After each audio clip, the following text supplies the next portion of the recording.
আমি বিবাহিত ছিলাম, তবে আমার ভালোবাসাটা মিথ্যে ছিল না, প্রকৃতি নিঃস্বার্থের ছিল। হয়তো তুমি আমার ভালোবাসাটা বোঝার চেষ্টা করলে না, কিন্তু তোমার অবহেলাটা আমি বুঝেও না বোঝার ভান করলাম। কারণ আমি যে তোমার অজানা মায়ায় পড়ে গেছিলাম, কিন্তু তোমাকে জোর খাটাতে পারিনি যে হয়তো আমি বিবাহিত।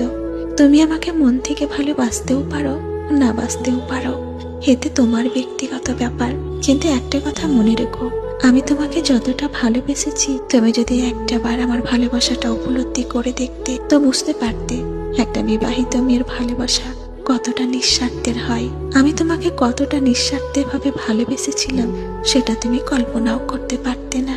তবে তুমি ভালো থেকো, আমি তোমাকে জোর করব না যে আমার জীবনে তুমি থেকে যাও, কারণ আমি বিবাহিত। আমি তোমাকে ভালোবেসে আপন করতে পারি, কিন্তু তুমি আমাকে ভালোবেসে আপন নাও করতে পারো, কারণ আমার থেকে বেটার অনেককেই পাবে। কিন্তু একটা কথা বলি,